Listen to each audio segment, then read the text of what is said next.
Indo agora para a energia potencial elástica, que nada mais é do que uma energia potencial que expressa o trabalho da força elástica num determinado trecho como uma DDP, uma diferença de potencial. O que a gente chama aqui de força elástica é a lei de Hooke, que dá força elástica proporcional à deformação do corpo. Geralmente a gente associa uma mola, mas poderia ser um elástico. Extremamente importante a gente lembrar que esse X aqui é a deformação. A força é proporcional à deformação. Deformação essa que é medida a partir da posição de equilíbrio. Lembrando um pouquinho de como funciona, aqui eu tenho uma mola que satisfaz a lei de Hooke, de tal modo que se esse pino aqui aplica uma força na mola, responde, numa paração e reação, com uma força que está oposta à deformação e cujo quociente com a deformação dá justamente a constante elástica da mola. Aqui a posição de equilíbrio é dada para quando não tem distensão nem compressão. Maravilha! Então, digamos que eu queira saber o trabalho da força elástica quando eu saio de uma deformação de 40 centímetros de compressão até, por exemplo, 30 centímetros de distensão. Tornando mais geral, eu tenho aqui uma deformação inicial, aqui uma deformação final, e eu quero saber o trabalho da força elástica nesse processo, saindo de Xi de compressão para Xf de distensão. Ora, vai ser o produto da força elástica pela variação da deformação? Não. Afinal de contas, a força elástica não é constante. Nesse caso, o trabalho vai ser dado pela área aqui abaixo do gráfico, quando a força é positiva, e acima do gráfico, quando a força é negativa. O trajeto está vindo daqui para cá. Então, de fato, olha só, nesse trajeto, enquanto a força está positiva, está a favor da trajetória.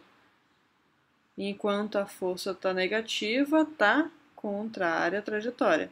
Então, vamos calcular a área do gráfico. Vai ser base vezes altura, base é xi vezes força elástica, quando a deformação é xi vezes meio, porque é um triângulo. Aqui nesse trajeto, o trabalho vai ser positivo, porque a força, a gente viu, está favorável ao trajeto.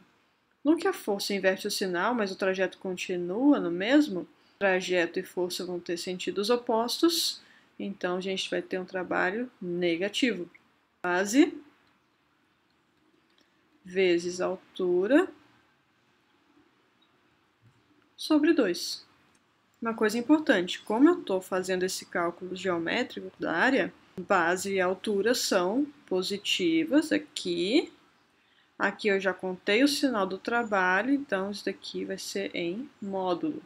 Eu estou pegando uma área aqui que contabiliza como positiva e subtraio dessa área aqui. Eu subtraio porque essa área corresponde a um trabalho negativo, força contrária ao trajeto.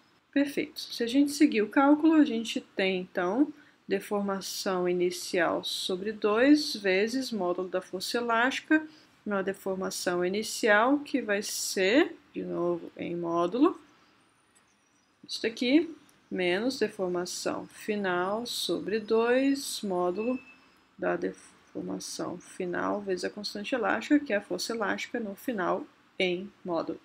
Daí a gente tem, por fim, a diferença entre uma quantidade inicial e uma quantidade final. Se a gente expressa o trabalho de uma força num trajeto como uma certa quantidade no início do trajeto menos a mesma quantidade, só que no final do trajeto, a gente tem, então, que essa quantidade é um potencial associado a essa força, que no caso é essa combinação da constante elástica pela deformação. Daí a gente tem que o trabalho da força elástica, quando a deformação vai de um x inicial para um x final, vai ser potencial elástico inicial menos o potencial elástico final. A gente não precisa calcular essa área toda hora, percebem? A gente pode simplesmente fazer a diferença do quanto vale o potencial elástico no início e no final e fazer a diferença, fazer a DDP. E a gente nota que, diferentemente do potencial gravitacional, o zero do potencial elástico não é arbitrário. O potencial elástico é zero quando a deformação é zero. Resumindo, então, a gente tem uma energia potencial elástica, um potencial elástico associado a essa força elástica dada pela lei de Hooke, de tal modo que o trabalho da força elástica num processo qualquer vai ser dado simplesmente pelo oposto da variação desse potencial elástico no processo em questão. Vamos então fazer um exercício para assentar tudo isso. A gente tem um objeto aqui, sempre um bloquinho, né? 5 kg se movendo com uma certa velocidade e ele está se movendo com essa velocidade numa superfície horizontal sem atrito. E ele vai e se encontra com uma mola aqui. E aí o que vai acontecer? Bom, enquanto o bloco não está em contato com a mola, a gente tem agindo nele peso e normal. No que encostou na mola, aparece uma força elástica. E essa força elástica vai se tornando cada vez maior à medida que a deformação se torna maior. Quanto mais o objeto comprime a mola, maior a deformação dela, maior a força que ela faz. Ela está sempre freando o objeto, desde o momento que ele encosta nela, com uma força variável, então vai ter uma aceleração variável. E a pergunta é, quando que ele para? Se ele parar, ele já não vai estar andando para a esquerda, já não vai deformar mais. Daí o exercício pergunta, qual a distância máxima que a mola será comprimida? Ou seja, qual será a compressão máxima da mola? Vamos lá para o item 1. Bom, a gente sabe que quem freia o bloco é a mola, e somente a mola porque não tem atrito. Qual o instrumento que a gente vai usar aqui? Teorema trabalho-energia cinética. A gente tem que o trabalho resultante no bloco vai ser a variação da energia cinética dele. Que forças estão agindo no bloco? Peso normal e força elástica. Então, o trabalho resultante vai ser o trabalho do peso, da força gravitacional, mais o trabalho da normal, mais o trabalho da força elástica. Isso daqui vai ser igual a energia cinética final menos inicial, é uma variação. O trabalho do peso vai ser quanto? A gente viu o potencial gravitacional, né? Então é o seguinte, a altura mudou? Não. Portanto, o trabalho do peso é zero. Trabalho da normal. A normal está sempre aqui perpendicular à trajetória. A trajetória está na horizontal, a normal está na vertical, portanto, trabalho zero. Trabalho da força elástica, a gente vai calcular a área do gráfico? Não, não precisa. A gente tem a potencial elástica para ajudar a gente. Certo? Que vai ser potencial elástica inicial menos potencial elástica final. E do lado direito ali a gente tem a variação da energia cinética. Bom, qual é o momento inicial e qual é o momento final? O momento final é esse que a gente quer, compressão máxima da mola. Na compressão máxima da mola, a energia cinética vai ser, nesse caso, zero, porque senão o bloco andaria mais para cá, daí comprimiria mais, ou então o bloco estaria voltando e a compressão estaria diminuindo. Beleza, então a energia cinética final, zero. E essa energia potencial aqui é na compressão máxima. Bom, uma vez que o bloco encosta e já vai comprimindo a mola, já aparece a força elástica ali. Então, um bom momento inicial para a gente tomar é qualquer momento antes de o bloco encostar na mola.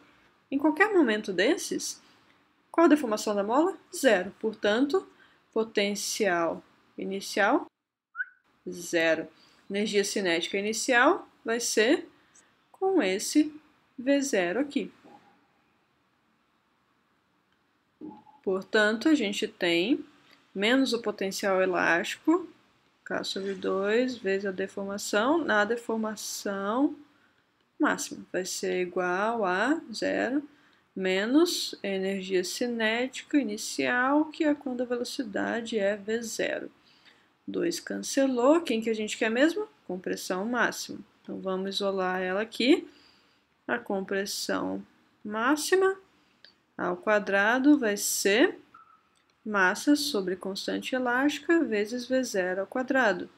Já tiro a raiz aqui e eu vou ter uma raiz de m sobre k. Colocando os valores, a gente tem 5 quilos dividido por 500 newtons por metro, isso tudo dentro da raiz, vezes 6 metros por segundo.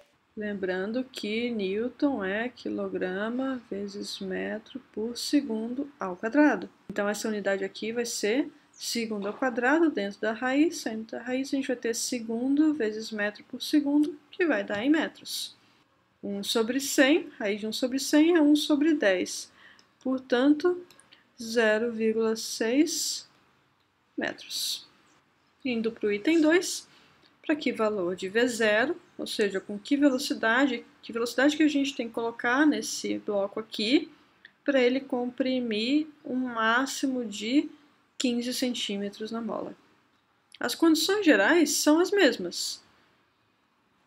Final, compressão máxima, inicial, compressão zero, energia cinética com V0.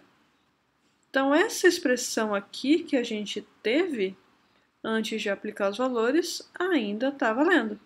Bora aplicar direto, então. A gente quer um x máximo de 0,15. Isso aqui é igual a ainda 1 sobre 10. A massa e o K não mudaram, certo? 1 sobre 10 vezes V0. Fechou. Para deformar um máximo de 15 centímetros, a gente tem que tacar o bloco com uma velocidade de 1,5 metros por segundo. Tem o item 3 extra aqui, que eu adicionei para a gente pensar qual o valor de K para a gente conseguir uma compressão máxima de 15 centímetros, só que com a mesma velocidade. Então a ideia agora é o seguinte, bom, eu tinha uma compressão máxima de 60 centímetros. Maravilha. Com essa velocidade e essa mola. Agora é o seguinte, no item 2 eu pensei, que velocidade que eu tenho que dar para o bloco para ele comprimir essa mola não em 60, mas em 15 centímetros na compressão máxima. Daí a gente teve essa outra velocidade. Agora a gente quer não mudar a velocidade do bloco, mas sim mudar a mola para que o bloco, ainda com aquela velocidade que a gente deu para ele, comprima um máximo de 15 centímetros nessa nova mola. De novo, a gente pode usar essa expressão, embora convenha mais essa versão acima. K, compressão máxima ao quadrado, é igual a m V0 ao quadrado. Então, a gente tem a constante elástica, vai ser igual a massa V0 ao quadrado sobre compressão máxima ao quadrado. De novo, acompanhando as unidades, a gente tem então 5 kg. Velocidade, a gente quer que seja 6 metros por segundo, de tal modo que a compressão seja 0,15 metros. Isso tudo tá ao quadrado. 6 dividido por 1 dá 4, então 6 dividido por 0,15 dá 40. 5 vezes 40 ao quadrado, qual a unidade aqui? Quilograma por segundo ao quadrado. Ora, Newton é quilograma vezes metro por segundo ao quadrado. Então, isso daqui é Newton por metro. É igual a 8.000, portanto, 8 kilonewtons por metro.